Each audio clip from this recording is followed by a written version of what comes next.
Oke, Assalamualaikum warahmatullahi wabarakatuh. Selamat sore teman-teman di awal puasa ya. Pada hari ini kita akan membahas tentang MVP ya, tentang MVP. Sebelumnya saya menyampaikan saja bagi teman-teman yang belum mengumpulkan ide dari setiap timnya, silakan bisa segera mengumpulkan ya. Di sini saya lihat masih tiga kelompok yang barusan mengumpulkan. Saya coba share screen ya.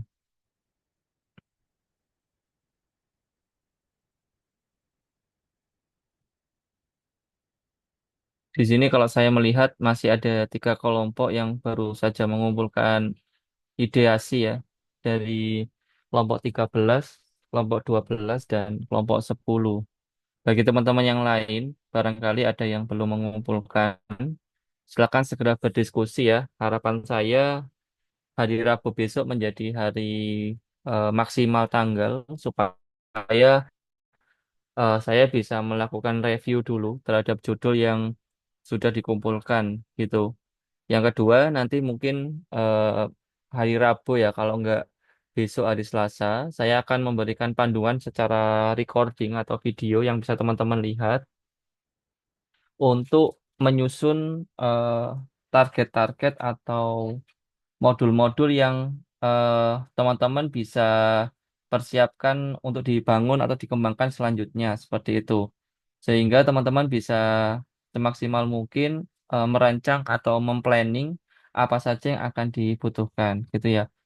Berarti di sini silakan nanti untuk kelompok 1 sampai 9, kemudian kelompok 11, kelompok 14 sampai kelompok 17 ya, silakan untuk segera menyusun gitu ya. Kira-kira ideasinya apa sesuai dengan PPT atau panduan yang sudah saya berikan gitu. Kemudian yang kedua, saya mau memvalidasi lagi di sini barangkali ada mahasiswa yang bersangkutan gitu ya.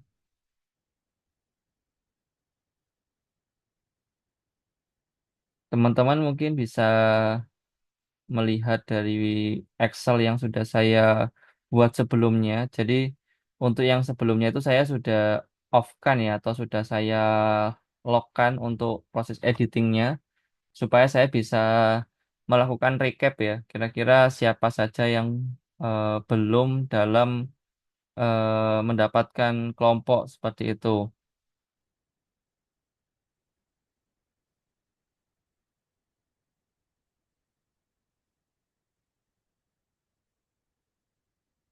Nah, di sini saya melihat ada berapa mahasiswa ya ini ya? 8 mahasiswa ya yang belum mendapatkan kelompok gitu. Saya coba tunjukkan ya. Di sini ada 8 mahasiswa ya. Ada atas nama Michael Ferdinand, Rian Syahrul Fadila, Salsabila Mirza, Danendra Zaidan, kemudian Ramdana, kemudian Dwian, dan yang terakhir Rahagi Wahyu. Eh, apa mahasiswanya ada saat ini datang di kelas?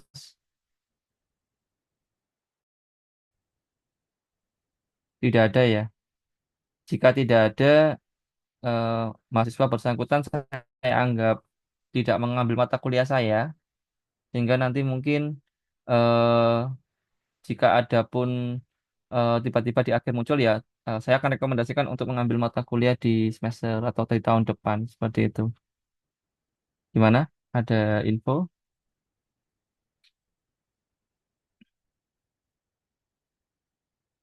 Tidak ada?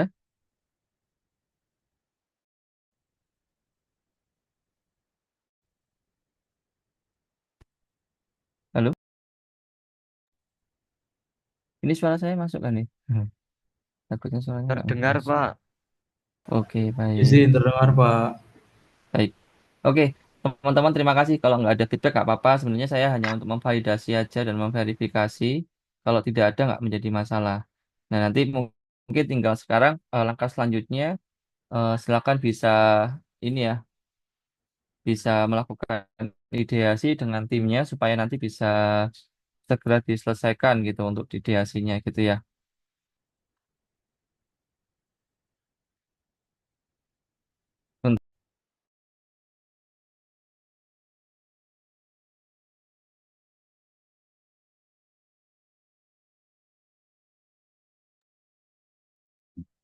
Oke, kita lanjut. Saya sedikit menyampaikan ya, ini kurang lebih rancangan timeline yang kemarin saya sempat belum buat secara menyeluruh, tapi ini silakan dibuat sebagai pegangan dulu saja ya.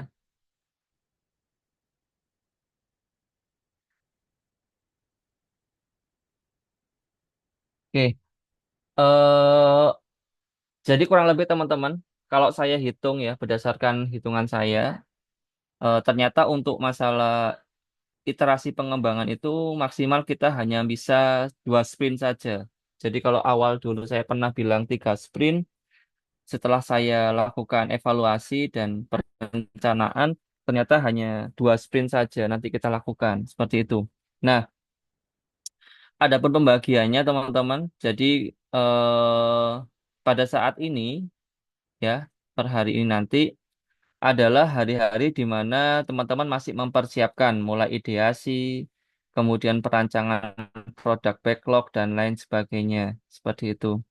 Yang kedua, setelah itu, setelah produk backlog jadi, maka pengembangan mulai dilakukan sejak minggu keempat. Jadi tanggal 11 minggu depan, itu adalah hari di mana Anda kalian semuanya mulai untuk melakukan development. Ya, diawali dengan apa yang akan dikerjakan pada 1 bulan berjalan seperti itu. Sehingga nanti sprint 1 akan berjalan mulai tanggal 11 Maret sampai tanggal 14 April. Seperti itu. Di mana langkahnya sprint planning dulu, kemudian ada development, kemudian ada user review, dan diakhiri oleh sprint review. Seperti itu. Kurang lebih gambarannya adalah seperti di awal itu kalian merencanakan dulu pengembangan, kemudian melempar produk kepada user, dan diakhiri oleh review produknya oleh kalian dan saya. Biasanya seperti itu. Saya akan melakukan inspeksi atau perencanaan atau evaluasi di akhir, yaitu tanggal 14. Namun biasanya untuk sebagai evaluasi ke depannya, mungkin di tengah-tengah development, jika memungkinkan, saya akan memanggil PO untuk presentasi kepada saya berkaitan dengan progres-progres yang dikerjakan. Jadi untuk meet up-nya hanya saya dan PO saja, seperti itu. Nah, teman ini untuk waktunya tentatif ya, artinya saya tidak mematok tanggal, nanti tinggal saya koordinasi sama PO saja. Nanti mungkin untuk rencana selanjutnya, saya akan berkoordinasi dengan Mas Ragel untuk menginvite semua PO yang ada dalam satu grup, sehingga nanti saya bisa berkoordinasi secara intens pada PO-PO tersebut, seperti itu. Kemudian tahap selanjutnya setelah sprint 1 selesai, masuk ke sprint yang kedua, mulai tanggal 15 sampai tanggal 2 Juni. Seperti itu. Di minggu 9 di minggu 10 sampai minggu 16. Nah, ini biasanya akan sedikit lebih lama di akhir karena sprint review ini adalah sprint review untuk evaluasi dan pengambilan nilai. Seperti itu. Sehingga sprint review terakhir sifatnya adalah secara menyeluruh ya per tim, tapi secara menyeluruh dilakukan apa namanya setiap tim harus presentasi kepada saya seperti itu. Ketika presentasi dilakukan maka semuanya harus bertanggung jawab atas apa yang sudah dilakukan begitu. Nah, itu silakan nanti masing-masing tim mempersiapkan diri dan mohon kerjasamanya di dalam proses pengembangan ini karena ketika teman-teman tidak komunikatif ya, tidak memberikan feedback apapun ya, kemudian sampai terlambat, maka pengembangan ini juga tidak akan maksimal dan tentu penilaian dari kami, dari saya dan mungkin nanti akan dibantu Bapak Ibu dosen yang juga memantau di belakang saya gitu ya. Jadi ada Bapak Ibu dosen yang membantu saya mengevaluasi juga PJJ ini itu juga tidak bisa memberikan rekomendasi sebaik mungkin dalam memberikan evaluasi pembelajaran PBL ini. Seperti itu. Jadi harapannya teman-teman untuk ideasi silakan diselesaikan dulu pada ya maksimal tanggal 5 sesuai tanggal saya sesuai yang telah saya berikan. Nanti setelah bertahap saya akan berikan panduan, mungkin saya akan recording ya pakai video gitu. Teman-teman bisa mempelajari, melihat dan mereview dan juga mengerjakan secara berkelompok untuk perancangan produk backlognya di tanggal 4 sampai tanggal 10. Seperti itu. Supaya nanti tanggal 4 Anda bisa apa namanya merancang apa saja yang akan dicapai seperti itu. Dari sini ada yang mau didiskusikan? Insya Allah jelas ya. Nah, timeline ini tentu sifatnya jika sudah dimulai sprint, maka sifatnya fix. Tapi untuk sprint yang kedua, itu kita akan evaluasi mulai dan akhirnya. Ya, pada apa sebenarnya nanti disesuaikan dengan kondisi yang ada di PJJ seperti itu. Semoga nanti bisa berjalan dengan lancar dan semua bisa maksimal seperti itu ya. Oke, untuk hari ini teman-teman sesuai dengan agenda yaitu pada hari ini saya merencanakan untuk menjelaskan masalah MVP.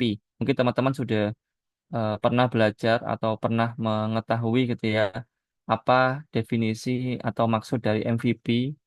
Tapi di sini kita akan mendalami gitu ya secara eh, menyeluruh gitu ya MVP itu seperti apa. Tapi di sini saya tidak menyeluruh dalam arti mendalam ya, bukan menyampaikan dari awal sampai akhir. Kenapa? Karena teman-teman kurang lebih sudah pernah mendapatkan di semester lalu harusnya seperti itu.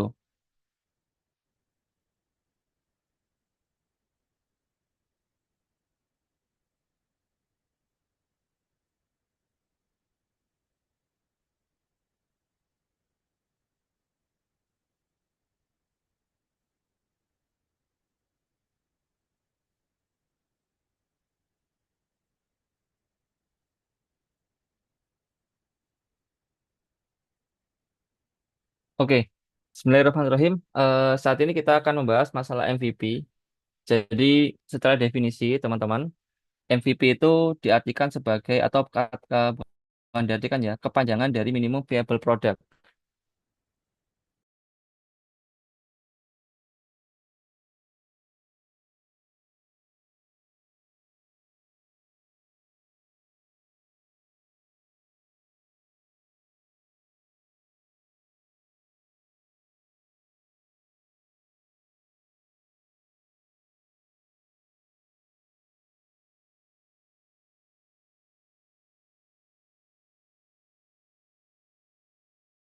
Therefore,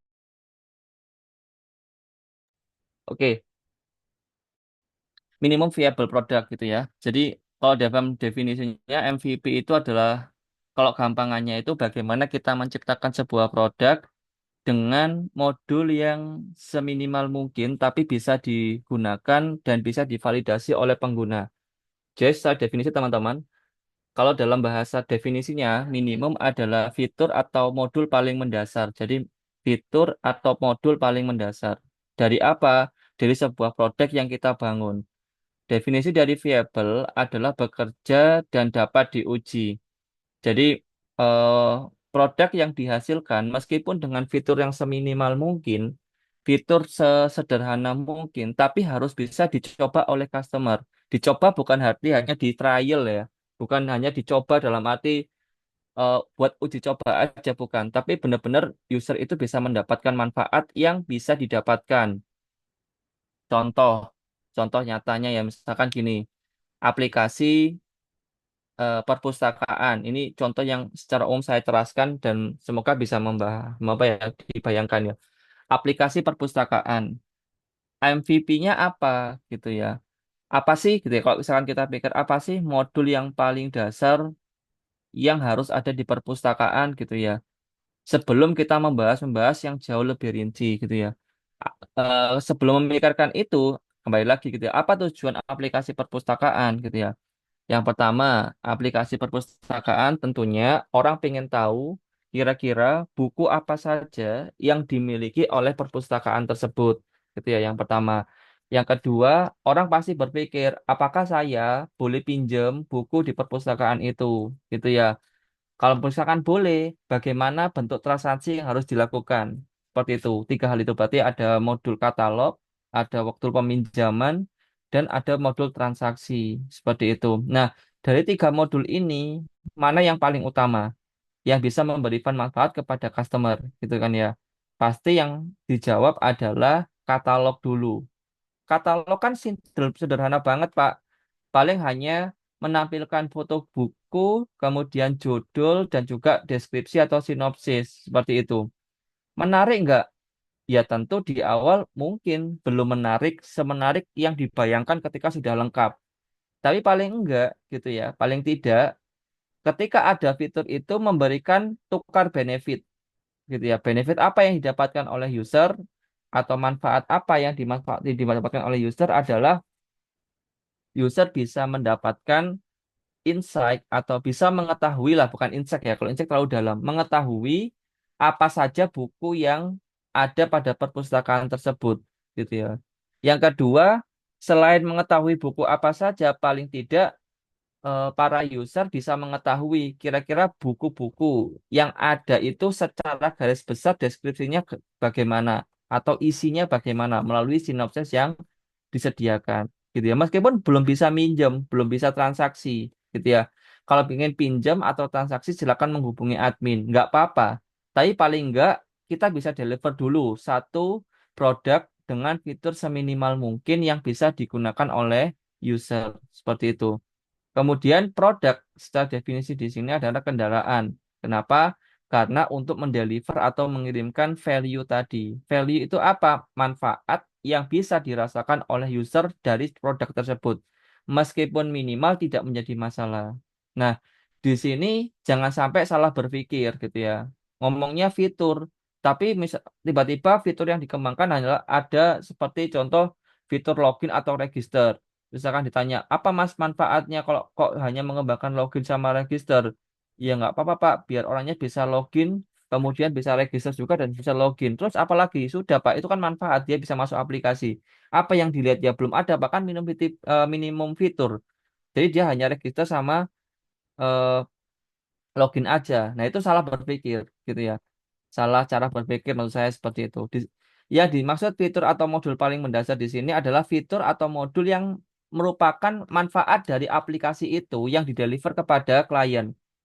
Kalau perpustakaan tentu ya kan, apa yang diberikan kepada klien adalah salah satunya adalah pengetahuan tentang daftar buku yang ada. Maka itu dikirimkan dulu ya. Meskipun nggak harus login sama register dulu, nggak menjadi masalah. Yang terpenting orang tersebut bisa tahu dulu, oh ternyata di dalam perpustakaan ini punya koleksi buku sekian banyak gitu ya, mulai dari fiksi, non fiksi gitu ya, mulai dari buku sains, buku apapun pengetahuan yang ada, baik itu buku pelajaran ataupun buku untuk novel, dia ada semua seperti itu. Itu nggak ada masalah meskipun sederhana. Yang terpenting bisa dirasakan oleh user dulu gitu. Itu namanya MVP. Nanti yang namanya MVP itu dikembangkan secara iterasi. Iterasi itu berulang gitu ya. Kalau kita ngomong iterasi, iterasi itu berulang. Jadi iterasi satu, iterasi dua, iterasi tiga. Iterasi satu boleh menjelaskan atau mendevelop hanya katalog saja. Iterasi kedua baru peminjamannya seperti apa. Iterasi ketiga baru transaksinya. Iterasi empat seperti apa dan lainnya. Nggak ada masalah gitu ya. Yang terpenting harus tahu apa yang di-deliver pada sprint ini, apa yang di-deliver pada iterasi yang ini gitu ya. Sprint sama iterasi maksudnya sama ya, seperti itu. Sehingga secara definisi MVP adalah kendaraan atau nilai dengan kumpulan fitur-fitur atau modul-modul paling mendasar yang dapat diuji coba dengan tujuan untuk memvalidasi nilai tersebut.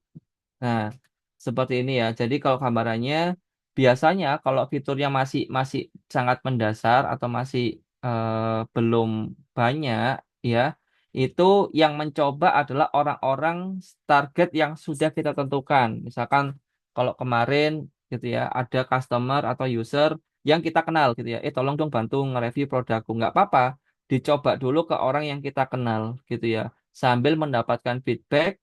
Kemudian kita evaluasi untuk perkembangan selanjutnya bagaimana. Masih relevan nggak dengan target yang sudah kita planning? Seperti itu. Kalau masih relevan, dilanjutkan. Kalau tidak, evaluasi apa yang harus kita lakukan dan adaptasinya seperti apa. Gitu. Nah, setelah nanti MVP, ada yang namanya MMP. Apa itu MMP? Intinya adalah MMP di mana stage produk itu sudah layak jual. Kalau kemarin teman-teman bilang, Pak, produk ini apakah sampai dijual belikan atau sampai mendapatkan revenue atau bagaimana? Makanya saya jawab tidak. kamu produkmu dicoba dulu aja sama orang, kamu mendapatkan feedback itu sudah sangat oke, gitu ya. Kamu aplikasimu dicoba orang, kamu mendapatkan feedback, kamu belajar dari feedback orang itu, kemudian berkembang dan lain sebagainya itu sudah sangat oke, gitu.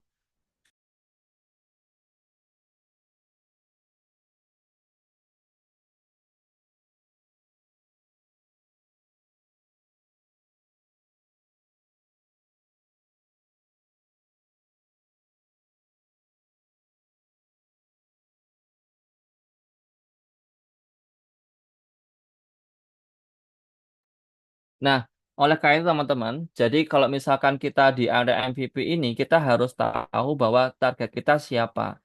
Bagaimana Pak kalau misalkan MVP, tapi saya melemparnya ke user yang tidak saya kenal. Misalkan saya lempar di Google Store, gitu ya, Google Play.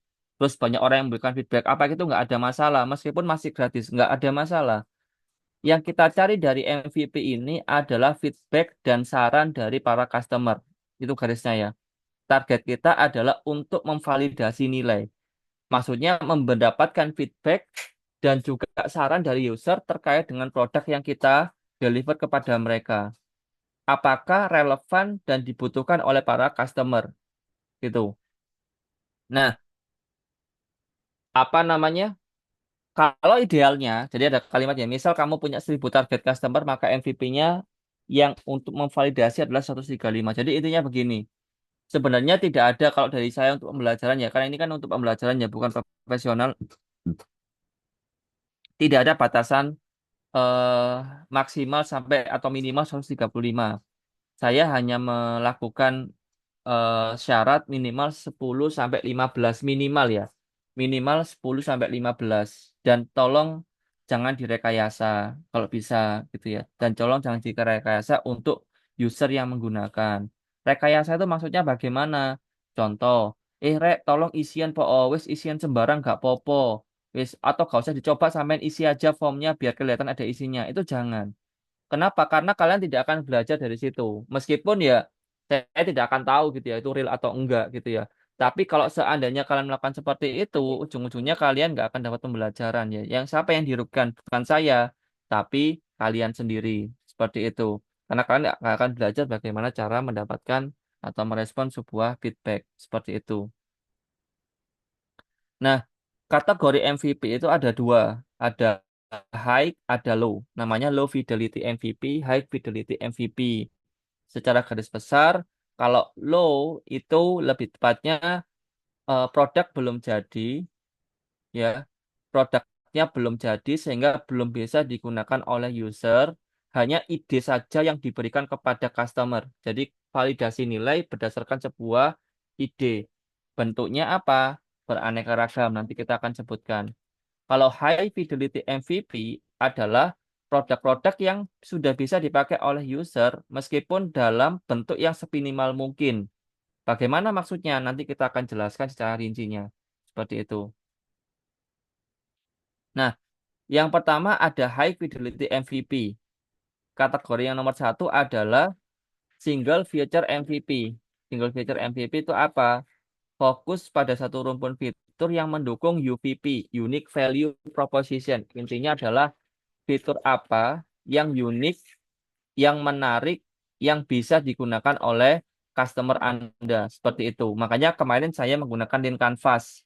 Teman-teman harusnya tidak salah ya, karena saya hanya menggunakan satu metode aja, gitu ya. Jangan pakai yang lain, seperti itu. Dan contohnya sudah saya berikan pakai UVP, gitu ya. Pakai Lean Canvas, gitu.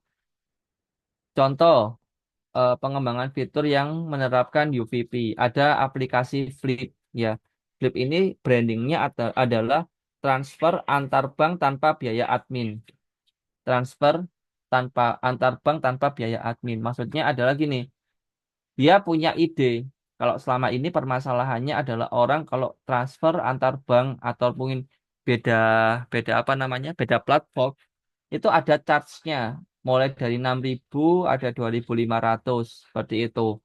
Nah, bagaimana dia menciptakan sebuah platform di mana platform ini itu sederhana yang intinya adalah Jangan sampai ada biaya ketika transfer antar bank tersebut. Seperti itu. Sehingga akhirnya,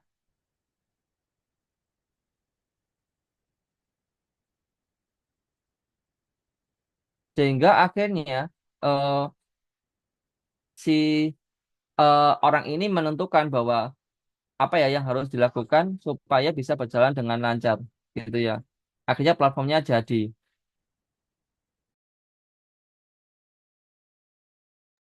sehingga jadilah Flip, gitu ya. UVP-nya adalah transfer antar bank tanpa biaya admin.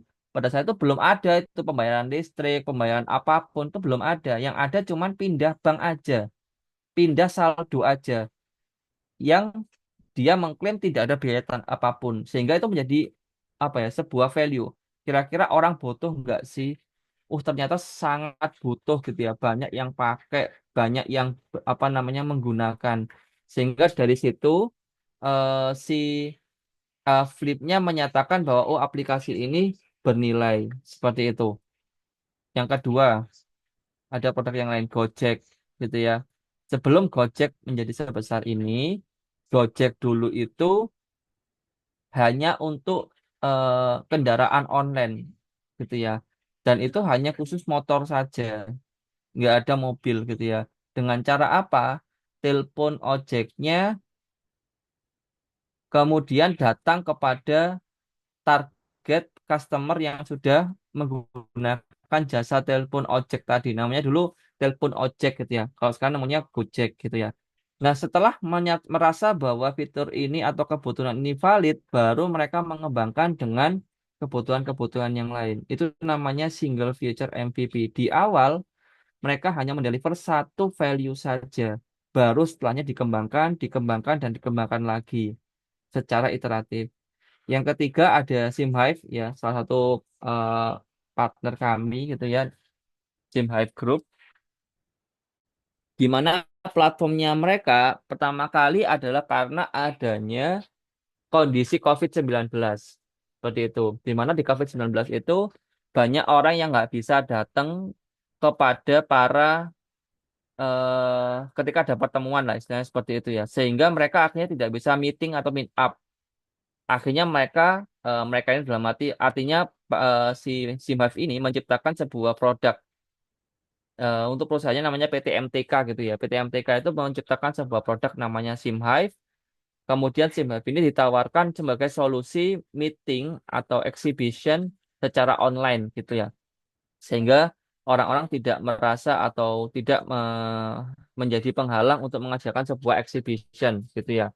Sehingga menjadi solusi. Nah, ini contoh single feature MVP di mana di awal mereka mengembangkan produk itu dengan sebuah modul yang paling utama, tapi tidak sekompleks atau serumit yang dibayangkan dulu. Tujuannya hanya untuk memvalidasi nilai, apakah benar-benar dibutuhkan apa enggak. Kalau dibutuhkan, baru dikembangkan lagi, dan dikembangkan lagi, dan dikembangkan lagi. Seperti itu. Karena kan yang namanya produk harus divalidasi dulu di lapangan. Seperti itu. Gitu ya. Contohnya tadi ya. Ini intinya penjelasan yang lain dulu. Oke. Dari sini untuk single feature MVP, eh, makanya kita mengenal yang namanya iteratif development atau pengembangan secara iteratif, gitu ya. Iterasi satu, iterasi dua, iterasi tiga, iterasi empat. Nah, yang kita lihat adalah yang bawah, bentar ya. Yang kita lihat adalah yang bawah, di mana Buk, iteratif incremental itu bukan yang atas ya, bukan yang atas seperti ini, bukan yang atas ini ya, di mana awalnya login register, baru ada katalognya, dari katalog itu hanya gambar saja, nggak ada keterangannya, baru ada keterangannya, baru ada fiturnya, dan akhirnya menjadi lengkap, bukan seperti itu. Tapi dari awal itu sudah ada value yang dikirimkan, gitu ya, seperti bawah ini ya. Artinya apa? Dari awal itu sudah ada benefit yang ditukar. Contoh, ada katalog. Dari katalog itu ada peminjaman seperti apa. Oh, sudah bisa pinjam, Pak. Tapi kalau transfer, misalkan di awal itu harus ke rekening tertentu, gitu ya. Terus konfirmasi ke aplikasinya menjadi sebuah sistem informasi, baru nanti bisa dikirimkan bukunya atau bisa diambil di tempat gitu ya. Kemudian yang ketiga ada transfer gitu ya. Misalkan kalau dari iterasi kedua ada feedback. Bisa nggak sih kalau misalkan ada apa namanya biaya online gitu ya, biar kita itu bisa apa namanya dengan mudah dalam mentransfer gitu tanpa harus transfer ke bank, karena kalau bank itu kita biasanya agak kesulitan gitu. Misalkan kayak gitu ya. Oke, dibuatkanlah ada e-walletnya seperti itu. Terus kemudian yang keempat, mungkin ada nggak versi ininya, versi digitalnya. Jadi kita kalau misalkan mau baca, itu nggak harus gitu ya, memegang buku fisiknya gitu. Pengen pinjam daripada beli mahal-mahal gitu ya. Harganya 100.000, pengen gitu bisa baca harganya 5.000 gitu ya.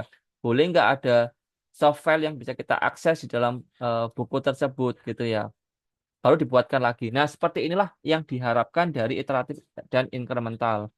Jadi meskipun MVP dan menggunakan pendekatan single feature MVP, bukan berarti harus perfect di awal, tapi dikembangkan secara perlahan, perlahan dan perlahan. Seperti itu sampai di akhir. Itu yang diharapkan gitu. Bentar ya.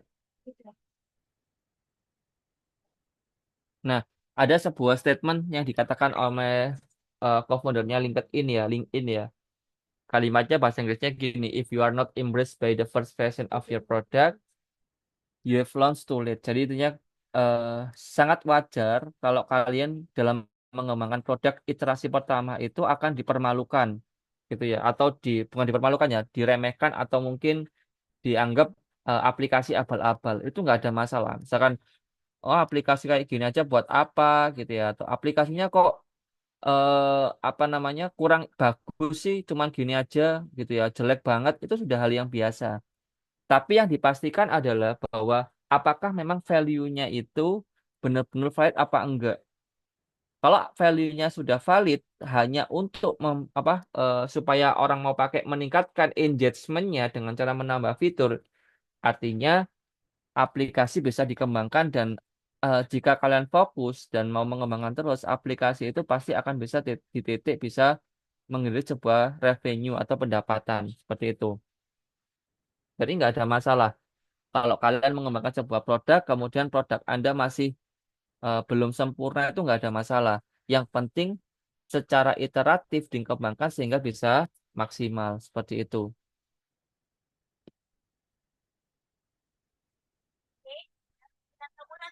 gitu ya. Nah, MVP yang dimaksud adalah begini teman-teman. Jadi di sini ada penjelasan bahwa ada contoh saja ya, sebuah segitiga bertingkat gitu ya. Ada fungsional, reliable, usable, sama delightful. Jadi kalau di sini tuh saya definisinya gini. Fungsional itu atau fungsional itu adalah aplikasi yang bisa digunakan dengan flow yang ideal. Misalkan kalau pembelian ya login, milih katalog, beli, transaksi. Nah itu fungsional. Reliable itu gini, kalau inputnya nggak benar, maka dia bisa memberikan respon. Misalkan ada orang yang masukkan jumlah kuantitas dalam pembelian itu min 1 gitu ya. Misalkan contohnya seperti itu. Maka si aplikasi bisa bilang, mohon maaf, kuantitas yang Anda masukkan tidak valid. Nah, itu reliable. Atau nyoba-nyoba gitu, ngeklik-ngeklik ngawur gitu ya. Nah, bagaimana jika dipastikan ketika orang ngeklik bayar gitu ya, itu ada konfirmasi apakah Anda yakin, atau misalkan silakan masukkan kode OTP, atau misalkan silakan masukkan bioprintnya. Nah, itu dipastikan ada supaya tiba-tiba klik bayar, jangan-jangan langsung nyedot padahal dia belum berminat untuk membayar, masih melihat berapa totalnya kayak gitu. Nah, itu contoh dari reliable. Yang ketiga, usable. Usable itu benar-benar dari awal dari akhir itu bisa digunakan secara maksimal. Tidak hanya fungsional, dia sih berfungsi, tapi tidak memberikan manfaat. Jadi kalau usable tingkatannya sudah bisa memberikan manfaat kepada customer. Ya tidak hanya bisa digunakan, tidak hanya bisa memfeedback sebuah bug atau sebuah error gitu ya, tapi juga bisa digunakan secara maksimal. Yang terakhir delightful. Delightful itu indah, UI UX gitu ya. Indah itu dalam arti mudah digunakan. Ya, orang bisa menggunakan tanpa harus ada panduan yang tertulis. Itu adalah sebuah titik di mana produk Anda itu bisa dikatakan apa ya? Bisa dikatakan ini ya, mudah mudah untuk dipahami seperti itu. Nah, ini adalah tahapan. Nah, F1, F2, F3 sampai F10 adalah fitur gitu ya. Nah, kalau orang dulu itu mikirnya pokoknya semua fitur selesai dulu. Masalah ada bug apa enggak urusan carry gitu ya. Baru kalau sudah fiturnya selesai semua dipikir gitu ya. Kalau ada bug returnnya apa. Kemudian dipikir apakah semua itu sudah terhubung fitur-fiturnya dengan baik dan juga bisa digunakan dengan baik apa enggak. Habis itu baru diindahin itu maksudnya diperindah gitu ya. Dipastikan apakah itu mudah digunakan atau sudah bagus atau sudah indah apa enggak gitu ya. Kalau dulu seperti itu gitu ya. Tapi kalau pendekatan yang saat ini yang kita gunakan ya fitur satu dulu atau modul satu dulu diselesaikan sampai bisa digunakan dengan maksimal. Baru pindah ke modul yang kedua, baru pindah modul yang ketiga, baru bisa modul yang keempat sampai modul yang ke-10. Ya. Kalau ada modul yang sudah dikembangkan dan ternyata tidak relevan, maka eh, satu tim ya dipimpin oleh product owner harus mau dan bersedia untuk melakukan remove ya dari modul tersebut gitu. Kenapa? Karena ternyata modulnya tidak memiliki value atau benefit itu. Nah, ini kelebihan dan kekurangannya. Teman-teman nanti bisa baca ya secara menyeluruh. Kurang lebih intinya kalau kelebihannya adalah MVP ini dia bisa fokus pada pemecahan satu masalah gitu ya. Memasarkan produk dengan cepat dengan biaya yang seminimal mungkin gitu ya. Orang-orang langsung ada gambarannya nyata, bisa menggunakan secara langsung, kemudian bisa merasakan secara langsung sehingga feedbacknya bisa lebih nyata. Kekurangannya adalah tentu di awal ada investasi pengembangan. Meskipun masih minimal, tentu masih harus ada gitu ya. Yang kedua, untuk pemula biasanya itu akan merasa sulit kira-kira fitur apa yang harus diprioritaskan. Kadang saking besarnya cita-cita gitu ya, saking banyaknya fitur sehingga bingung mana yang harus diprioritaskan dalam pengembangan. Seperti itu. MVP High Fidelity yang kedua namanya piecemeal. Piecemeal ini adalah pengembangan yang disupport oleh teknologi atau service lainnya gitu ya. Contoh teman-teman, gampangannya kalau sekarang contohnya adalah menggunakan AI. Banyak aplikasi-aplikasi yang dikembangkan menggunakan API AI. Contoh ChatGPT atau ChatGPT itu platformnya ya. Contoh OpenAI, menggunakan OpenAI untuk mengenerate apa dan lain sebagainya. Itu contoh piecemeal yang ada. Atau contoh yang kedua, object recognition. Produk yang mengembangkan sebuah aplikasi pengenalan apa ya, misalkan deteksi wajah atau pengenalan wajah, di mana untuk sistem pengenalan wajahnya itu dikirimkan ke model yang tersedia secara open source gitu ya.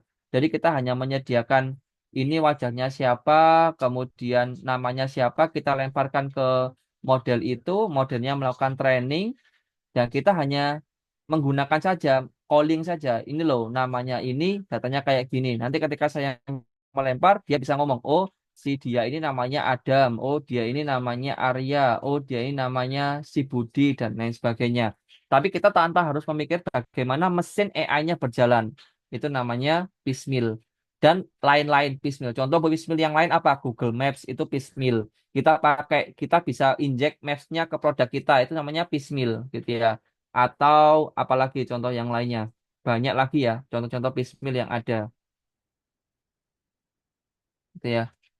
Contoh yang lain mungkin yang paling banyak digunakan spreadsheet atau Google Form yang dipakai untuk menerima feedback sebuah aplikasi. Itu namanya juga piecemeal. Jadi Google Form as a piecemeal. Mitrans itu juga piecemeal karena dipakai di dalam sebuah platform apapun yaitu piecemeal gitu ya.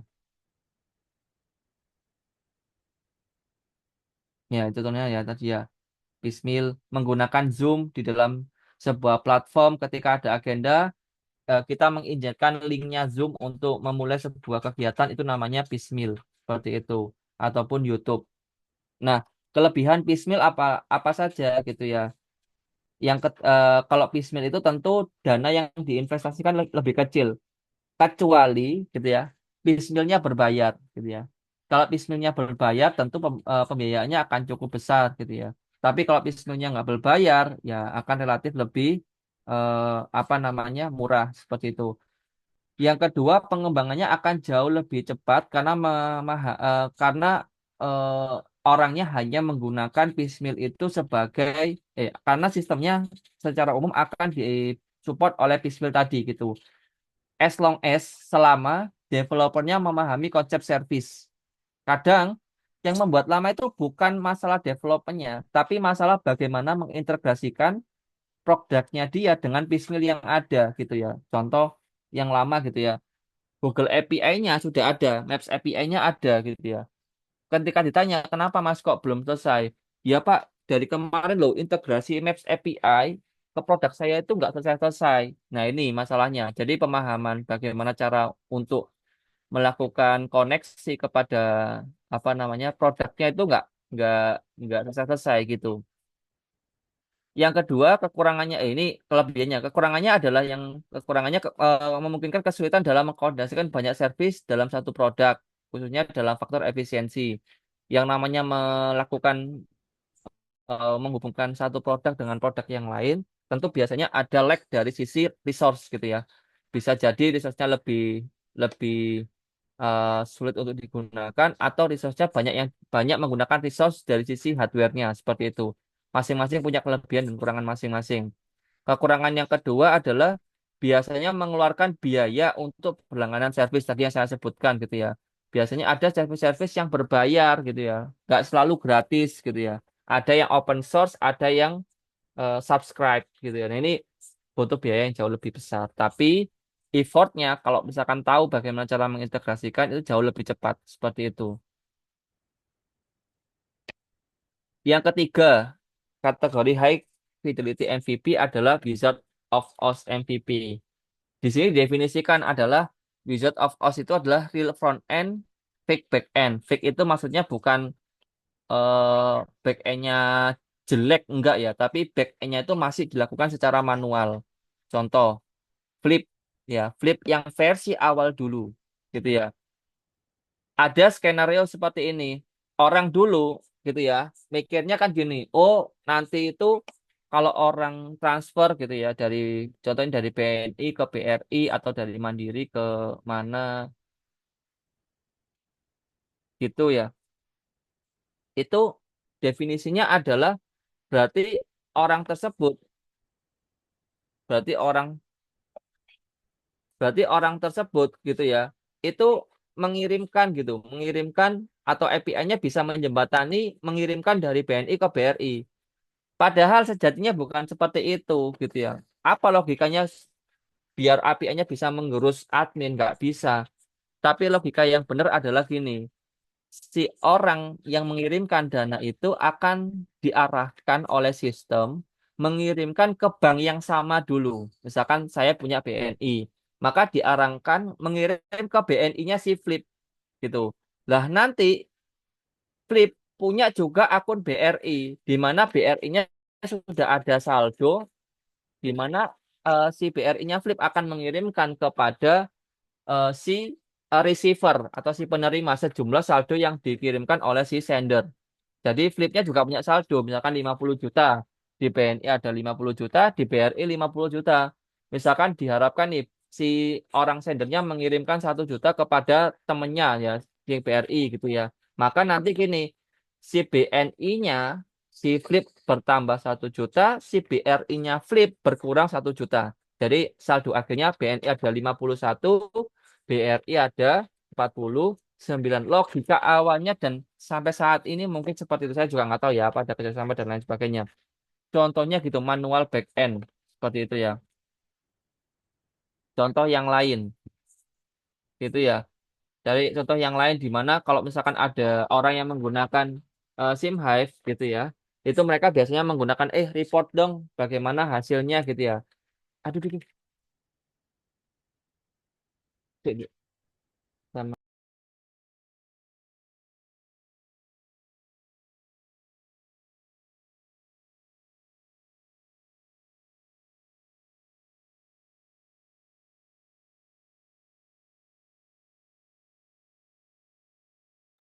Sehingga teman-teman ketika diharapkan ada report tertentu, si Web harus mengeluarkan dari back end-nya. Maksudnya apa? Diekspor manual. Nah, itu yang tidak diharapkan. Gitu.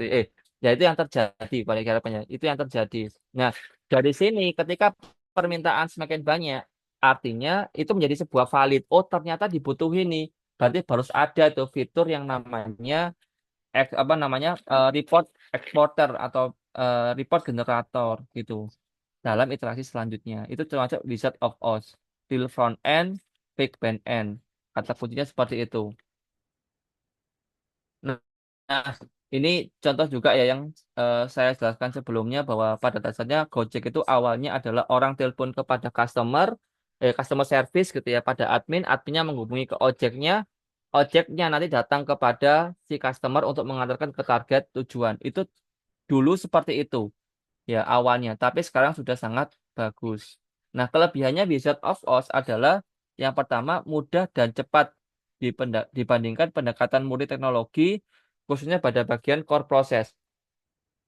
Jadi kalau seperti itu ya, intinya kebayang dulu bagaimana prosesnya bekerja, dibuat dulu front end-nya meskipun back end-nya belum diciptakan dengan sesempurna mungkin alias masih manual itu nggak menjadi masalah. Yang penting value-nya dikirimkan dulu gitu ya. Kekurangannya harus menghabiskan banyak waktu dan energi. Contoh yang kata dia harus mengirimkan dan lain sebagainya. Kalau sistemnya masih manual, berarti ada admin yang mentransfer itu kepada pihak penerima dan ada waktu yang dibutuhkan gitu ya, ada waktu yang dibutuhkan untuk mentransfer kepada pihak tujuan. Seperti itu. Sebagian user dapat merasa tertipu jika mereka mengetahui bahwa proses tersebut tidaklah nyata. Ya, nanti kalau seandainya tahu bahwa oh ternyata Gojek itu manual gitu ya, ditelepon dulu dan tidak ada proses di balik semua itu ya orang akan trust issue gitu ya. Baik Flip juga sama. Kalau misalkan lu lama, oh ternyata di transfernya itu manual ya, di balik ada orang yang mentransfer. Nah, itu berarti orang itu akan merasa ragu-ragu, jangan-jangan nanti nggak ditransfer sama orangnya dan lain sebagainya. Yang keempat adalah concierge. Concierge itu adalah produk dan service yang di-deliver ya sepenuhnya secara manual, baik itu front end ataupun back end itu semua secara manual kayak gitu. Nggak ada yang nyata sama sekali gitu ya. Contoh di dalam biasanya ini ya apa namanya eh, kalau yang saya tahu itu contohnya di sini apa namanya di restoran gitu ya. Restoran itu biasanya ada. Ini yang saya tahu gitu ya.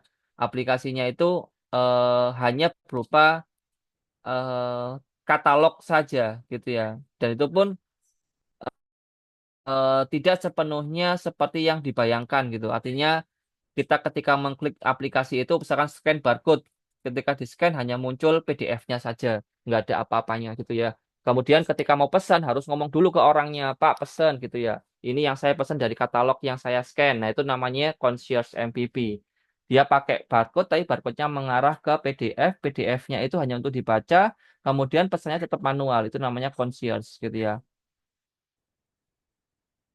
Kelebihannya tidak menghabiskan waktu dan dana, dapat berkomunikasi tatap muka dengan real user karena nggak ada proses di sistem di baliknya, dapat dikomunikasikan dengan si sistem word of mouth marketing atau WOM. Jadi bisa ngomong, di sana lo, kalau pesan nggak perlu tanya orangnya ya, bisa scan barcode langsung jadi. Terus bisa kalau ngomong pesan apa. Contohnya seperti itu, gitu ya. Kalau kekurangannya apa? Harus menghabiskan banyak waktu dan energi untuk menyelesaikan layanan secara manual, gitu ya. Pesan dicatat, ngomong ke kasir gitu ya atau ke pelayanan dilayani datang kemudian bayarnya juga harus manual dan lain sebagainya. Soft skill salesmanship harus sangat diperlukan. Jadi kalau seperti itu ya produknya harus pinter-pinter eh, apa ya menjelaskan kepada produk. Kalau contohnya saya pernah tahu di mana itu di Gacuan ya teman-teman bisa Mi Gacuan kan terkenal sekali ya. Pertama kali itu dia transformasi digital itu Dia bilang, Pak, untuk pemesanan silakan scan barcode ya. Loh Mbak, saya nggak bawa HP ya Mbak. Ada ini nggak cara yang lain? Akhirnya mereka harus pinjamin HP dulu. Terus ketika sudah bawa HP, gitu ya, ini harus di-scan dulu Mas. Nanti diarahkan ke link ini. Nanti pesennya, awalnya gini, pesennya sampai catat dulu, nanti dilaporkan ke kasir. Langkah kedua, setelah ada pengembangan, bisa dipesan. Bayarnya bisa ke kasir. Yang ketiga, baru ada pengembangan tuh. Setelah concierge, kemudian naik Wizard of Oz, kemudian naik apa single feature. Oh, bayarnya bisa pakai ini, apa namanya, QRIS seperti itu. Nah, ini contohnya seperti itu ya. Yang ketiga, kekurangannya hanya membantu memvalidasi dan mengevaluasi layanan inti. Tidak dapat memvalidasi kualitas produk secara langsung, misalkan kualitas UI UX-nya. Jadi ya nggak bisa tahu kira-kira produknya itu bermanfaat apa enggak gitu ya. Kira-kira UI UX-nya sudah sesuai apa enggak, itu nggak bisa tahu seperti itu. Oke, yang kedua kita akan mengharap low fidelity MVP. Gitu ya. Low fidelity MVP yang pertama adalah crowdfunding. Crowdfunding ini intinya adalah modelnya banyak sekali ya. Salah satu contoh yang biasanya dibuat itu adalah biasanya Reels atau video pendek gitu ya. Reels atau video pendek untuk menunjukkan ide yang akan dikirimkan seperti itu. Ide yang akan dikirimkan, idenya seperti apa divalidasi seperti itu. Nah, harapannya adalah orang bisa melihat, bisa menunjukkan kira-kira apakah idenya itu benar-benar oke apa enggak. Kalau idenya oke, idenya bagus, orang akan mau invest dengan ROI atau Return of Investment yang disepakati. Kayak gitu. Ini biasanya digunakan untuk orang-orang yang masih punya ide aja ya, tapi belum bisa realisasi secara maksimal. Adapun itu masih berupa prototipe saja untuk ditunjukkan kepada customernya seperti itu. Ini contohnya ini adalah kilang apa ya Pak? Alat produksi madu gitu ya. Seperti itu. Dia menunjukkan, loh saya bisa buat alat produksi madu di mana dia sudah langsung ada peternakannya dari sisi apa namanya si tawonnya atau si lebahnya seperti itu. Kelebihannya bisa mendapatkan sejumlah dana pengembangan walaupun produk masih belum ada atau belum selesai sepenuhnya. Yang kedua, kekurangannya adalah membuat press release yang lengkap sesuai dengan platform crowdfunding yang dipakai. Jadi harus buat press release dulu, apa idenya, bagaimana cara kerjanya, apa yang dijanjikan, itu harus dibuat secara jelas dulu. Kemudian sebagian platform mewajibkan adanya prototipe produk. Ya, kalau misalkan kamu mau menjanjikan sesuatu supaya orang dapat memberikan kamu funding tertentu dengan nilai tertentu, biasanya harus ada prototipe yang diberikan. Kalau nggak ada, mereka nggak akan mau. Yang kedua adalah landing page. Landing page itu kayak company profile atau semacam promosi ya, yang biasa dibuatkan dalam bentuk website seperti itu. Ini sudah sangat masif atau banyak dikenali.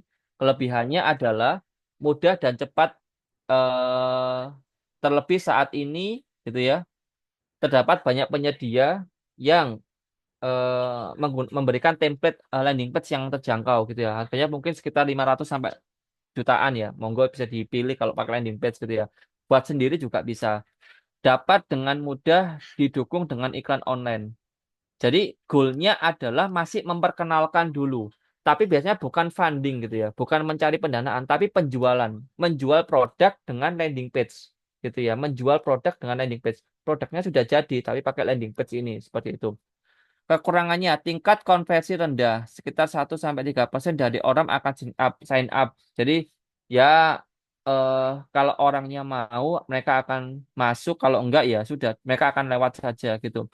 Sulit untuk memasukkan semua informasi penting dalam satu halaman page. Jadi kalau landing page kekurangannya adalah kalau misalkan aplikasinya sangat-sangat padat, sangat-sangat banyak fiturnya, itu sangat sulit untuk memberikan informasi secara komprehensif seperti itu. Yang ketiga adalah landing page yang buruk atau terlihat murah dapat merusak citra brand atau merek. Jadi kalau misalkan produknya sudah ada, tapi nggak bisa memarketingkan, nggak bisa membuat landing page yang profesional, maka jadinya nanti produknya nggak akan bisa mendapatkan pemasaran yang tepat seperti itu. Yang terakhir adalah video, gitu ya.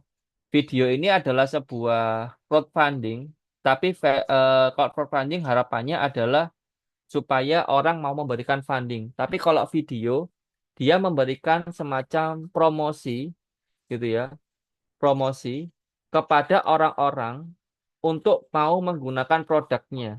Seperti itu. Dengan cara mengirimkan video kepada yang bersangkutan gitu ya. Meskipun biasanya produknya belum ada secara maksimal, tapi video ini digunakan bahwa nih aku mau membuat produk gitu ya. Produknya kurang lebih seperti ini ya. Silakan nanti kalian stay up to date gitu ya. Kalau sudah ada, kalian bisa langsung beli gitu ya. Nah, dengan video ini kelebihannya apa? Menjelaskan produk dengan mudah. Orang lebih tertarik menonton video daripada hanya sekedar membaca. Efektif untuk dibagikan kepada media sosial, yang keempat efektif untuk branding. Nah, ini untuk video. Bedanya apa Pak dengan crowdfunding? Yang di-deliver sama sih video, tapi tujuannya berbeda. Kalau video ini biasanya orang langsung to the point, belian gitu ya. Contoh ya banyak ya minuman, makanan, dia pakai video untuk mempromosikan produk mereka. Tapi kalau crowdfunding bisa jadi medianya sama, video atau mungkin ya nggak hanya video, bisa jadi majalah dan lain sebagainya. Tujuannya adalah untuk mendapatkan funding. Funding itu apa? Pendanaan seperti itu. Kekurangannya dari video adalah perlu banyak waktu untuk mengevaluasi konten video agar pesan yang disampaikan efektif dan juga tersampaikan secara efisien. Seperti itu. Yang kedua, sebagian jenis produk sulit dijelaskan dalam video yang durasinya terbatas. Yang ketiga, manajemen ekspektasi yang salah akan menyebabkan overwork para developer dan kekecewaan user. Itu kekurangan dari video. Ini ya, seperti itu. Contohnya seperti ini ya. Ini ada videonya teman-teman. Ya, kita skip dulu aja videonya.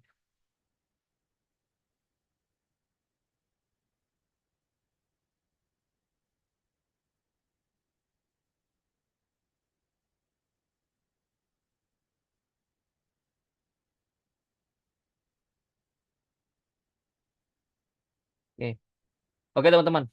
Untuk MVP sudah habis gitu ya. Kira-kira ada yang mau tanyakan nggak? Nah, mana Pak yang kita pilih? Ada single feature, ada high fidelity MVP, ada low fidelity MVP. Ya, yang pertama yang kita ambil adalah high fidelity MVP. Tadi ada single feature gitu ya.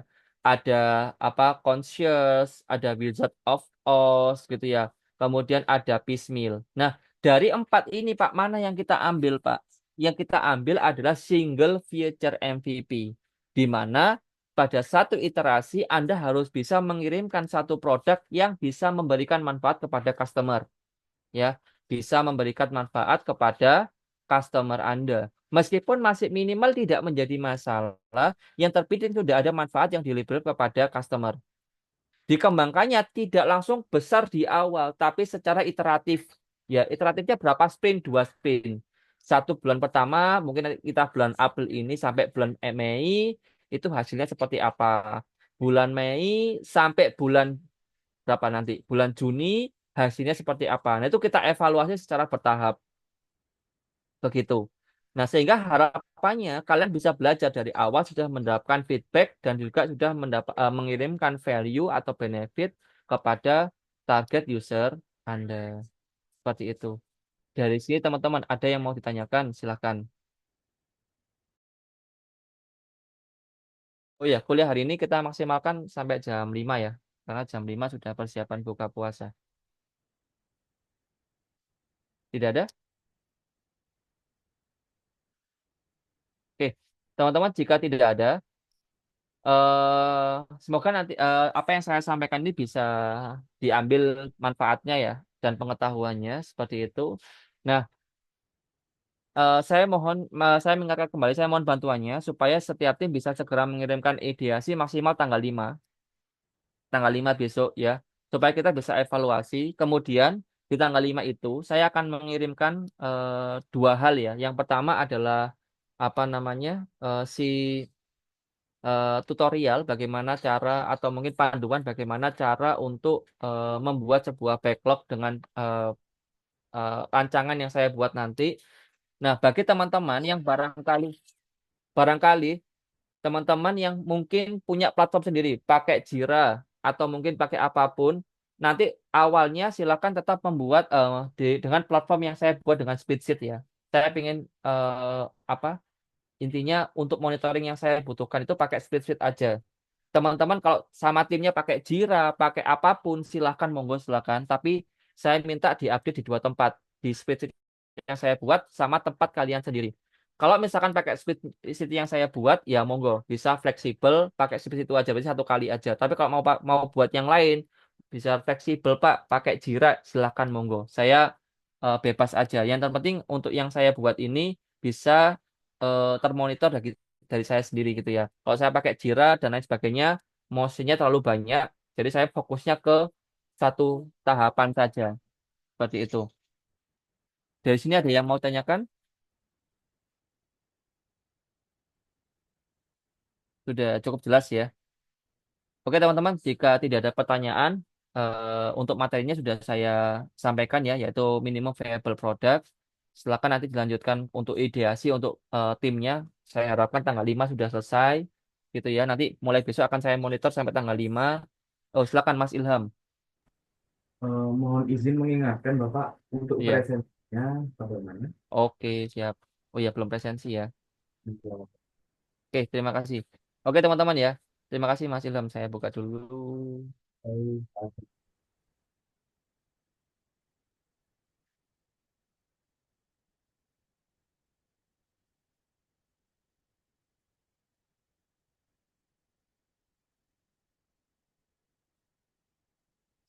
Oke,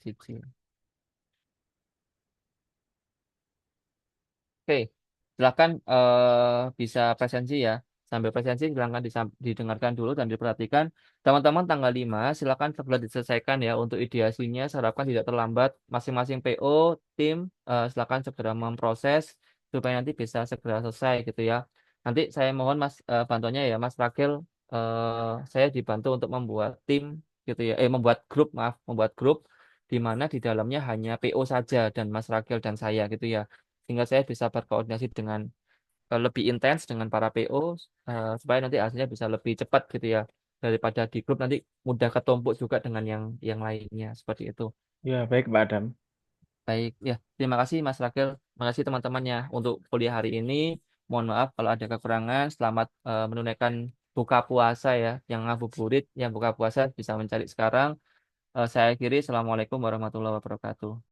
Waalaikumsalam warahmatullahi wabarakatuh. Waalaikumsalam Terima kasih Pak warahmatullahi Adam. wabarakatuh. Pak Terima Adam, kasih selamat Pak. sore. Waalaikumsalam. Terima kasih, Pak. Terima kasih Pak.